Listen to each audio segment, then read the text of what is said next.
le problème, c'est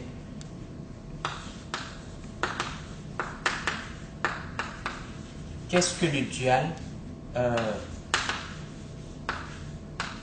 d'un programme linéaire? Première question. Et deuxième question, comment trouver le dual assez rapidement? Et puis troisième question, quelle est l'importance du dual?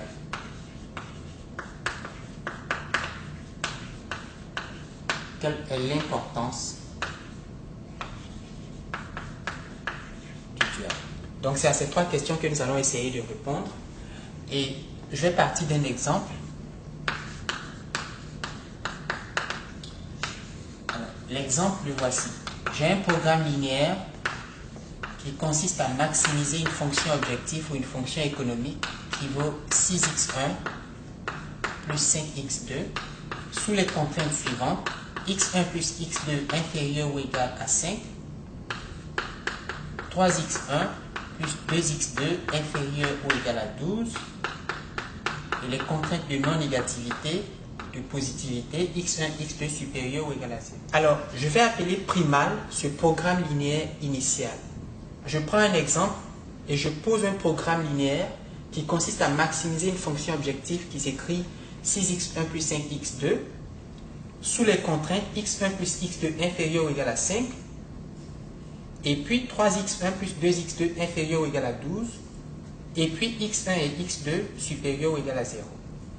J'appelle ce programme initial, ce programme linéaire initial, le primal. D'accord? C'est le primal. J'écris ici primal.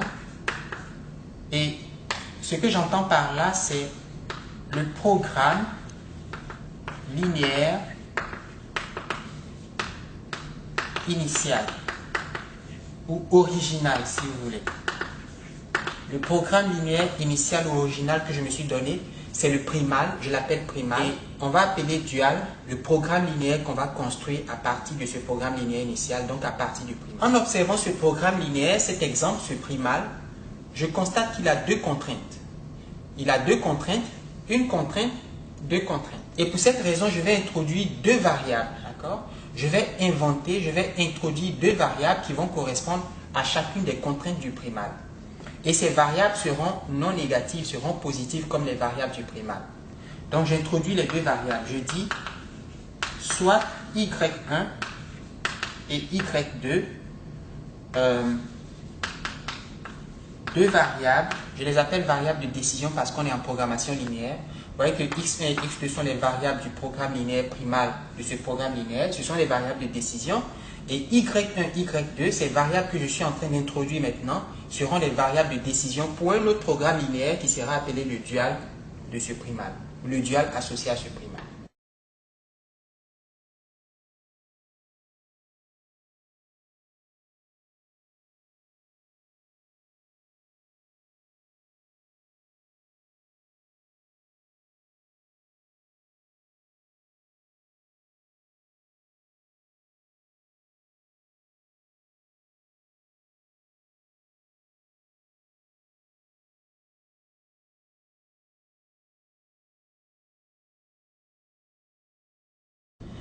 Donc, soit y1 et y2, deux variables de décision qui correspondent aux deux contraintes du primal, d'accord? Qui correspondent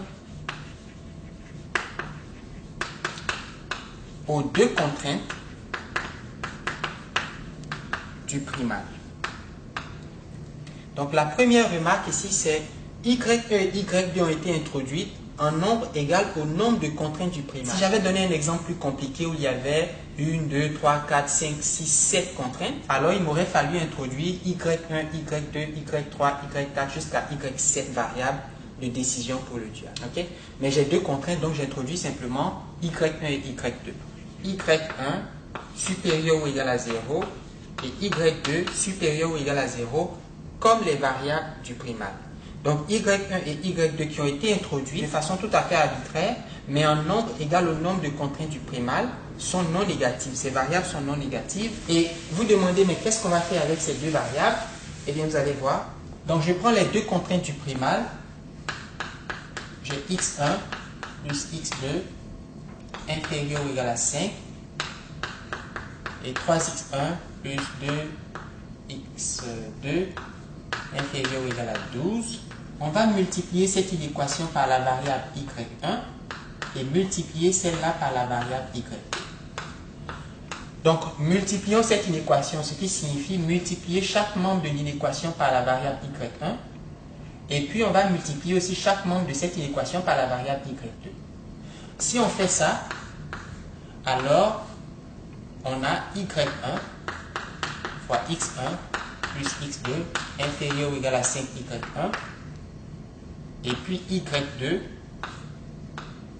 fois 3x1 plus 2x2 inférieur ou égal à 12y2. Faisons la somme membre à membre. Donc je vais faire ce terme plus ce terme sera inférieur ou égal à ce terme plus ce terme. Ok? Donc j'ai y1, x1, x2 plus y2, 3x1, 2x2 inférieur ou égal à 5y1 plus 12y2. 5y1 plus 12. Je vais donner un nom à cette quantité. La quantité 5y1 plus 12y2, je vais l'appeler W. Soit W égale 5y1 plus 12y. Et voyez que parce que y1 et y2 sont non négatifs, sont positifs, nécessairement la quantité W est non négative. Elle est positive, d'accord? Parce que j'ai 5 et 12 qui sont positifs, y1 et y2 sont non négatifs, nécessairement W est supérieur ou égal à 0. Mais continuons, on a W qui est supérieur ou égal à cette quantité, donc j'écris W supérieur ou égal à y1 facteur de x1 plus x2 plus y2 facteur de 3x1 plus 2x. Et développons cette chose en mettant ensemble les objets qui ont x1 et puis d'un autre côté ensemble les objets qui ont x2 en commun. Donc je vais développer et mettre ceux qui ont x1 ensemble et puis ceux qui ont x2 ensemble. Alors si je fais ça, j'aurai y1 qui sera avec 3y2. Pourquoi? Parce que vous avez y1 fois x1, 3y2 fois x1. Donc ça va faire y1 plus 3y2 multiplié par x1 plus y1 fois x2 plus y2 fois 2x2. Ça va faire y1 plus 2y2 multiplié par x2. À partir de là, je vais faire une chose qui va vous étonner, mais vous allez comprendre. Je vais faire l'hypothèse suivante. y1 plus 3y2 est supérieur ou égal à 6 et puis y1 plus 2y2 est supérieur ou égal à 5. Ce sont des contraintes tout à fait arbitraires que j'impose aux variables y1 et y2, mais vous allez comprendre l'importance. Donc, partons de l'inéquation w supérieur ou égal à cette quantité et imposons des contraintes aux variables y1 et y2. De quelle façon? En disant que le coefficient de x1, qui vaut ici y1 plus 3y2, est supérieur ou égal à 6, mais disons aussi que le coefficient de x2, qui vaut ici y1 plus 2y2, est supérieur ou égal à 5. Et les valeurs 6 et 5, je ne les ai pas choisies au hasard. Ces valeurs-là proviennent des coefficients de la fonction objectif du primal. Des coefficients de la fonction objectif du primal. Faisons les contraintes, imposons les contraintes suivantes aux variables y1 et y2. On va dire que y1 plus 3y2 est supérieur ou égal à 6.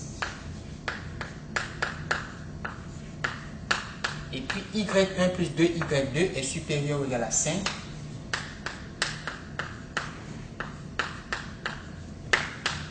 Dans ce cas, la quantité W qui vaut 5y1 plus 12y2 sera nécessairement, d'accord, W sera nécessairement, sous ces deux contraintes, W sera nécessairement supérieur à 6 fois x1 plus 5 fois x2.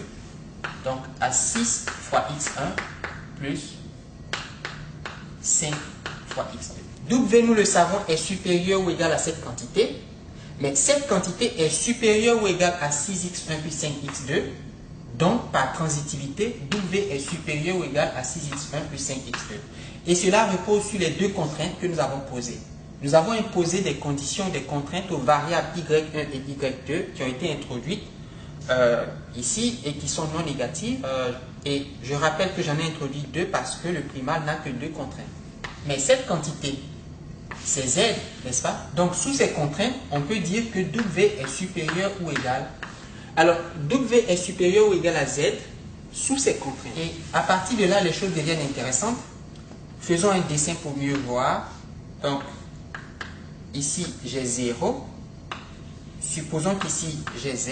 Alors, W est supérieur ou égal à Z sous ces contraintes signifie que sur mon axe, la valeur de W est plus grande ou au pire est égale à la valeur Z. W est supérieur à Z, mais dans le pire cas, W sera égal à Z. Nous savons en tout cas que W majore la quantité Z. Supposons que le primal ait une solution optimale. Supposons que le primal est une solution optimale et notons Z étoile la valeur économique du primal à l'optimum. Donc vous avez Z qui vaut 6x1 plus 5x2 et on va noter Z étoile, la valeur économique du primal à l'optimum. Ça veut dire que Z étoile va valoir 6x1 étoile plus 5x2 étoile, où le couple x1 étoile, x2 étoile est la solution optimale du primal. Si c'est le cas, ça veut dire que je peux remplacer Z par Z étoile en supposant que Z étoile existe. Mais vous voyez que W est toujours plus grand ou égal à Z, même si Z vaut Z étoile. Je veux dire, même à l'optimum, ce W dépasse ou est égal à Z étoile. D'accord? Ce W qui vaut 5y1 plus 12y2 est plus grand que Z étoile, c'est-à-dire la valeur économique du primal à l'optimum, ou bien, dans le pire cas, W sera égal à Z étoile. Alors, nous, on peut se demander, mais qu'est-ce qu'on peut faire pour que ce W soit aussi proche que possible de Z étoile? Est-ce qu'on peut rapprocher ce gars-là de cette valeur optimale du primal? La réponse est oui, à condition de minimiser W. D'accord? Si on minimise W, nous savons que W est supérieur ou égal à Z étoile, mais si on minimise W sous ces contraintes, sous ces deux contraintes, autrement dit, si on pousse W vers cette valeur, vers la plus petite valeur possible qu'il peut prendre, puisque de toute façon, il majore cette quantité, si on le pousse vers ici, alors, nécessairement, à un moment donné, c'est-à-dire pour un couple de variables y1, y2, W sera égal à Z étoile. Donc, en minimisant la quantité W sous les contraintes y1 plus 3, y2 supérieur ou égal à 6, y1 plus 2, y2 supérieur ou égal à 5, avec les contraintes de non-négativité, on fait coïncider la valeur de W avec la valeur optimale du primal pour que W égale Z étoile. Il faut chercher un couple Y1, Y2 tel que min de W. Alors W c'était combien? 5Y1 plus 12y2 sous les contraintes y1 plus 3y2 supérieur ou égal à 6, y1 plus 2y2 supérieur ou égal à 5 et y1, y2 non négatif. Alors, ceci est un nouveau programme linéaire. Ce nouveau programme linéaire s'appelle le dual du primal ou du premier programme. C'est le dual associé à ce primal. Alors, j'efface ici pour écrire ici. Donc, j'ai un programme linéaire que j'appelle le dual qui consiste à minimiser 5y1 plus 12y2 sous les contraintes y1 plus 3y2 supérieur ou égal à 6, y1 plus 2y2 supérieur ou égal à 5, y1, y2 non négatif.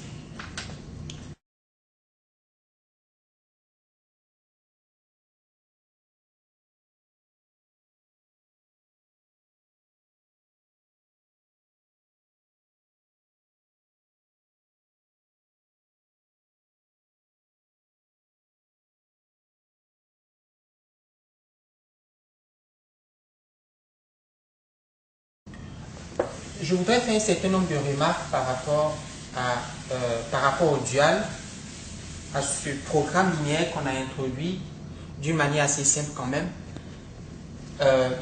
Quelques remarques. Il y a une relation très étroite entre ces deux programmes linéaires. Et je vais montrer cette relation. D'ailleurs, ça se voit. Vous allez voir entre les coefficients du primal, 6, 5, 1, 1, 3, 2, 5, 12, x1, x2 non négatif, les coefficients du primal apparaissent toujours dans un ordre bien précis